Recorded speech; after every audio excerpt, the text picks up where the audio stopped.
നമസ്കാരം. അതെ, ചിലർക്കൊരു വിചാരമുണ്ട്. നമ്മളിവിടെ ഇല്ലാന്നുണ്ടെങ്കിൽ ഈ ഭൂമിയിൽ പിന്നെ ഒന്നും നടക്കില്ല എന്നുള്ളത്. അതായത് നമ്മളൊരു ഫാമിലി ഫംഗ്ഷൻ അറ്റൻഡ് ചെയ്യാൻ കഴിയാതെ വന്നാല്, അല്ലെങ്കിൽ നമുക്കൊരു ഫ്രണ്ട്സിന്റെ ഗ്യാതറിങ്ങിൽ കൂടാൻ കഴിയാതിരുന്നാല്, അല്ലെങ്കിൽ നമുക്കൊരു മീറ്റിംഗ് അതിൽ പാർട്ടിസിപ്പേറ്റ് ചെയ്യാൻ കഴിയാതെ വന്നു കഴിഞ്ഞാൽ ആ മീറ്റിംഗ് ആകെ കുളാവും, അല്ലെങ്കിൽ ആ പ്രോഗ്രാം ആകെ അലമ്പാവും, അവരൊക്കെ ആകെ പ്രശ്നമാവും, അവർക്കൊക്കെ ഭയങ്കര വിഷമാവും എന്നുള്ള ചിന്ത. സത്യത്തിൽ ഇതൊന്നും സംഭവിക്കില്ല. എന്താണോ പ്ലാൻ ചെയ്തത് അത് അതുപോലെ നടക്കും. അത് ഞാനില്ലെങ്കിലും ശരി, നിങ്ങളില്ലെങ്കിലും ശരി. അതായത് നമ്മളില്ലെന്ന് കരുതി ഒരു ഫാമിലി ഫംഗ്ഷനിൽ എല്ലാവരും കൂടുന്ന സമയത്ത് അവര് ചിരിക്കാതിരിക്കുകയോ ഭക്ഷണം കഴിക്കാതിരിക്കുകയോ സങ്കടപ്പെടുകയോ ഒന്നും ചെയ്യാൻ പോകുന്നില്ല.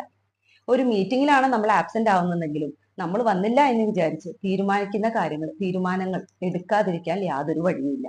അതേപോലെ തന്നെ ഒരു ഫ്രണ്ട്സ് ഗ്യാതറിങ്സിലാണെങ്കിലും ഇന്ന ഫ്രണ്ട് വന്നില്ലല്ലോ എന്ന് പറഞ്ഞിട്ട് ബാക്കിയുള്ളവർ ഫുഡ് കഴിക്കാതിരിക്കുകയോ നമ്മളെ ആലോചിച്ച് ടെൻഷൻ ആവുകയോ ഒന്നും ചെയ്യാൻ പോകുന്നില്ല.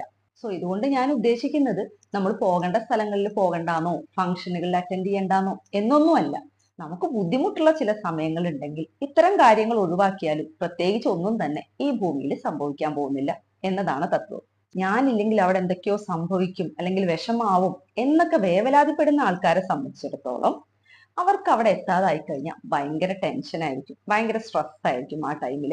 സോ അതുകൊണ്ട് തന്നെ അവരൊക്കെ എനി കോസ്റ്റ് ആ ഒരു മീറ്റിങ്ങില് അല്ലെങ്കിൽ ആ ഒരു പ്രോഗ്രാമിലോ ഫാമിലി ഫംഗ്ഷനിലോ അറ്റൻഡ് ചെയ്യാൻ അവിടെ മാക്സിമം ശ്രമിക്കും.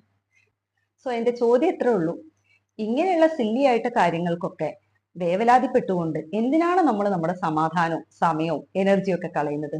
സോ ഇന്നത്തെ മെസ്സേജ് ഇത്രയേ ഉള്ളൂ: the world doesn't stop four anyone. അത് അതിന്റെ വഴിക്ക് ഓടിക്കൊണ്ടേയിരിക്കും. സോ ഈ ഒരു തത്വം നമ്മൾ മനസ്സിലാക്കി കഴിഞ്ഞാൽ നമ്മുടെ ലൈഫ് വളരെ കൂളായിട്ട് മുന്നോട്ട് പോകും.